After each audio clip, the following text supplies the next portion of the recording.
Digital press club of India ന്യൂസിലേക്ക് സ്വാഗതം. ഞാൻ ബിൻഷ. പ്രധാന വാർത്തകൾ. ആലിൻ ഷെറിന്റെ കരൾ സ്വീകരിച്ച കുഞ്ഞിന്റെ ആരോഗ്യനില തൃപ്തികരം. മെറ്റബോളിക് ഘടകങ്ങളിൽ പുരോഗതി നിരീക്ഷണത്തിൽ തുടരുന്നു. ചലച്ചിത്ര അക്കാദമി ചെയർമാൻ സ്ഥാനത്ത് നിന്ന് നീക്കിയ വിഷയത്തിൽ വീണ്ടും പ്രതികരണവുമായി പ്രേംകുമാർ.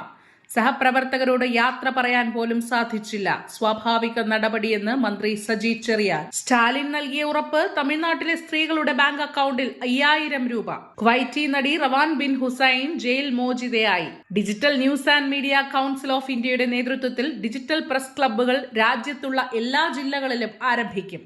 വാർത്തകൾ വിശദമായി. 5 കുട്ടികൾക്ക് പുതുജീവൻ നൽകിക്കൊണ്ടാണ് കുഞ്ഞ് ആലിൻ ഷെറിൻ മടങ്ങിയത്. കേരളത്തിലെ ഏറ്റവും പ്രായം കുറഞ്ഞ അവയവദാതാവായി ആലിൻ. കരൾ സ്വീകരിച്ചത് 6 മാസം പ്രായമായ കുഞ്ഞാണ്. വൃക്കകൾ 10 വയസ്സുകാരി ശ്രേയ സ്വീകരിച്ചു. ആലിന്റെ സംസ്കാരം മല്ലപ്പള്ളി നെടുങ്ങാട് പള്ളിയിൽ ഔദ്യോഗിക ബഹുമതിയോടെ നടന്നു. സ്വന്തം കുഞ്ഞിന്റെ വേർപാടിനും അവയവദാനം നടത്താൻ തീരുമാനിച്ച ആലിന്റെ മാതാപിതാക്കളുടെ തീരുമാനം മഹത്തരമെന്ന് മുഖ്യമന്ത്രി പിണറായി വിജയൻ. കുഞ്ഞ് ആലിനോടുള്ള ആദരവ് സൂചിപ്പിക്കുന്നതിന് വേണ്ടി സംസ്ഥാന സർക്കാരിന്റെ ഔദ്യോഗിക ബഹുമതിയോടുകൂടിയാണ് സംസ്കാര ചടങ്ങുകൾ നടന്നത്. കുഞ്ഞിന്റെ വേർപാടിനിടയിലും അവയവദാനം ചെയ്യാനെടുത്ത രക്ഷകർത്താക്കളുടെ തീരുമാനം മഹത്തരമാണെന്ന് മുഖ്യമന്ത്രി പിണറായി വിജയൻ പറഞ്ഞു. ഫേസ്ബുക്ക് പോസ്റ്റിലൂടെയാണ് അദ്ദേഹം ഇക്കാര്യം വ്യക്തമാക്കിയത്. ചലച്ചിത്ര അക്കാദമി ചെയർമാൻ സ്ഥാനത്ത് നിന്നും മാറ്റിയ വിഷയത്തിൽ വീണ്ടും പ്രതികരണവുമായി നടൻ പ്രേംകുമാർ. 10000 രൂപ ഓണറേറിയം കൈപ്പറ്റി ചലച്ചിത്രങ്ങൾ പോലും ഒഴിവാക്കിയാണ് ചെയർമാൻ സ്ഥാനത്ത് തുടർന്നത്. എന്നാൽ സ്ഥാനത്ത് നിന്ന് മാറ്റിയത് എന്തിനെന്ന് ഇതുവരെയും ആരും പറഞ്ഞിട്ടില്ലെന്നും പ്രേംകുമാർ പറഞ്ഞു. അർപ്പണബോധത്തോടു കൂടിയാണ് പ്രവർത്തിച്ചതെന്നും പിരിച്ചുവിടുന്നതിൽ മാന്യത പുലർത്തിയില്ലെന്നും സാധാരണ മനുഷ്യന്റെ പ്രതികരണമാണ് ഉണ്ടാകുന്നതെന്നും പ്രേംകുമാർ വ്യക്തമാക്കി. തുടർഭരണം പാടില്ല എന്ന് സാഹിത്യ അക്കാദമി ചെയർമാൻ പറയുമ്പോൾ എനിക്കില്ലാത്ത എന്തോ സിദ്ധി അദ്ദേഹത്തിനുണ്ടെന്നും പ്രേംകുമാർ പ്രതികരിച്ചു.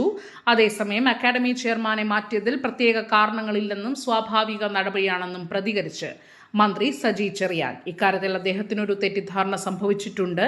പദവി ഒഴിയുന്നത് സംബന്ധിച്ച വിവരങ്ങൾ അദ്ദേഹത്തിന് ലഭിച്ചതിൽ ആശയവിനിമയപരമായ എന്തെങ്കിലും വീഴ്ചകൾ ഉണ്ടായിട്ടുണ്ടോ എന്ന് പരിശോധിക്കുമെന്നും മന്ത്രി പറഞ്ഞു. തമിഴ്നാട്ടിലെ 1.31 കോടി സ്ത്രീകളുടെ ബാങ്ക് അക്കൗണ്ടുകളിലേക്ക് 5000 രൂപ വീതം കൈമാറി DMK സർക്കാർ. നിയമസഭാ തെരഞ്ഞെടുപ്പ് അടുത്തിരിക്കെയാണ് MK സ്റ്റാലിന്റെ സുപ്രധാന നീക്കം. പ്രതിമാസം 1000 രൂപ വീതം നൽകുന്ന പദ്ധതിയുടെ ഭാഗമായാണ് 5000 രൂപ കൈമാറിയത്. ഫെബ്രുവരിയിലെ തുകയ്ക്കൊപ്പം മാർച്ച് ഏപ്രിൽ മാസങ്ങളിലെ തുക മുൻകൂറായി നൽകി. ഇതിനു പുറമെ വേനൽക്കാല പ്രത്യേക ആനുകൂല്യമായി 2000 രൂപയും കൈമാറുകയായിരുന്നു. ദുബായ് സെൻട്രൽ ജയിലിൽ 1 വർഷത്തെ തടവ് ശിക്ഷ പൂർത്തിയാക്കി കുവൈറ്റി നടി റവാൻ ബിൻ ഹുസൈൻ മോചിതയായി. ജയിൽ മോചിതയായ നടിയെ UAE അധികൃതർ കുവൈറ്റിലേക്ക് നാടുകടത്തി. വിമാനത്തിനുള്ളിൽ നിന്നുള്ള ചിത്രം ഇൻസ്റ്റഗ്രാം സ്റ്റോറിയായി പങ്കുവച്ച് റവാൻ തന്നെയാണ് മടങ്ങി വരവിനെക്കുറിച്ച് ആരാധകരെ അറിയിച്ചത്. തടവിൽ കഴിഞ്ഞിരുന്ന സമയത്ത് റവാൻ പങ്കുവച്ച വികാരനിർഭരമായ സന്ദേശങ്ങൾ സോഷ്യൽ മീഡിയയിൽ ഏറെ ശ്രദ്ധ നേടിയിരുന്നു. മാതൃദിനത്തിൽ തന്റെ മകളുടെ ഓഡിയോ ക്ലിപ്പ് പങ്കുവച്ച താരം ഈ പ്രതിസന്ധി ഘട്ടത്തിൽ പിടിച്ചു നിൽക്കാൻ തനിക്ക് കരുത്തു നൽകുന്നത് മകളോടുള്ള സ്നേഹമാണെന്ന് വ്യക്തമാക്കി. 2025 ദുബായിയിൽ പൊതുസ്ഥലത്ത് മദ്യലഹരിയിൽ പ്രശ്നങ്ങൾ ഉണ്ടാക്കിയതിനെ തുടർന്നാണ് റവാൻ ബിൻ ഹുസൈൻ അറസ്റ്റിലാകുന്നത്. അറസ്റ്റ് ചെയ്യാൻ ശ്രമിക്കുന്നതിനിടെ പോലീസ് ഉദ്യോഗസ്ഥരെ മർദ്ദിക്കുകയും അധിക്ഷേപിക്കുകയും ചെയ്തതോടെ കേസ് കൂടുതൽ ഗൗരവകരമായി. ഈ സംഭവത്തിൽ ദുബായ് ക്രിമിനൽ കോടതി റവാന് 6 മാസം തടവും 20,000 UAE ദിർഹം പിഴയും വിധിച്ചിരുന്നു. ശിക്ഷയ്ക്ക് ശേഷം നാടുകടത്താനും കോടതി ഉത്തരവിട്ടു. തുടർന്ന് തടവിൽ കഴിയുന്നതിനിടെ ജയിൽ ഉദ്യോഗസ്ഥയെ ആക്രമിച്ച കേസിൽ 6 മാസം കൂടി അധികമായി ശിക്ഷ ലഭിച്ചു. ഇങ്ങനെ ആകെ 1 വർഷത്തെ ജയിൽവാസം പൂർത്തിയാക്കിയ ശേഷമാണ് താരത്തിന്റെ മോചനം സാധ്യമായത്. ഇന്ത്യയിലെ ഡിജിറ്റൽ മാധ്യമ പ്രവർത്തകരെയും ഓൺലൈൻ ന്യൂസ് പോർട്ടലുകളെയും ഒന്നിപ്പിക്കാനും അവർക്ക് വേണ്ട അംഗീകാരം നൽകാനും പ്രവർത്തിക്കുന്ന ദേശീയ സംഘടനയായ digital news and media council of India രാജ്യത്തുള്ള എല്ലാ ജില്ലകളിലും digital press club of India ആരംഭിക്കുമെന്ന് DNMCI secretary general Nixon Thottan പ്രസ്താവിച്ചു. ഇന്ത്യയിലെ ആദ്യത്തെ ഡിജിറ്റൽ പ്രസ് ക്ലബിന്റെ പ്രവർത്തനം 2026 മാർച്ചിൽ കേരളത്തിൽ പാലക്കാട് ആരംഭിക്കുമെന്ന് Kerala state vice president Abdul Khader അറിയിച്ചു. കേരള സ്റ്റേറ്റിന്റെ വൈസ് പ്രസിഡന്റുമാരായി സാബുകുമാർ, അബ്ദുൽ റഷീദ്, സുരേഷ് ബാബു എന്നിവരെയും ജോയിന്റ് സെക്രട്ടറിയായി ജെയ്മി ജോയിയെയും തെരഞ്ഞെടുത്തു. സ്റ്റേറ്റ് കൗൺസിൽ മെമ്പേഴ്സായി Muhammad Suhaib Thangal, Shajahan VM, Dinesh Kumar, Maheen KH, Jisha Joseph, advocate Vishnu G എന്നിവരെയും തെരഞ്ഞെടുത്തു. കേരളത്തിൽ എല്ലാ പഞ്ചായത്തുകളിലും മുനിസിപ്പാലിറ്റികളിലും കോർപ്പറേഷനുകളിലും DPCIയുടെ ഔദ്യോഗിക ചാനലുകൾ ആരംഭിക്കുന്നതിനുള്ള പ്രവർത്തനത്തിന് ഇവർ നേതൃത്വം നൽകും.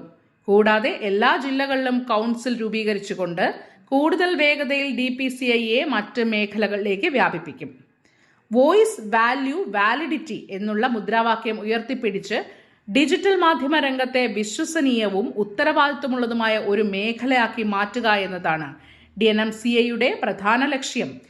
യൂട്യൂബ് ചാനലുകൾ, മറ്റ് ഓൺലൈൻ ന്യൂസ് പോർട്ടലുകൾ, ബ്ലോഗർമാർ, സ്വതന്ത്ര മാധ്യമ പ്രവർത്തകർ എന്നിവരെ ഒരു കുടക്കീഴിൽ കൊണ്ടുവരികയും അവർക്ക് വേണ്ട ട്രെയിനിങ് നൽകുകയും കൃത്യമായ തിരിച്ചറിയൽ രേഖ നൽകിക്കൊണ്ട് ഡിജിറ്റൽ ന്യൂസ് മേഖലയെ കൂടുതൽ വിശ്വാസയോഗ്യമാക്കി മാറ്റുക എന്നതാണ് digital news and media council of ഇന്ത്യയുടെയും ഡിജിറ്റൽ പ്രസ് ക്ലബ് ഓഫ് ഇന്ത്യയുടെയും പ്രധാന ലക്ഷ്യമെന്ന് ചീഫ് പേട്രൺ സന്ദീപ് മാർവ പ്രസ്താവിച്ചു.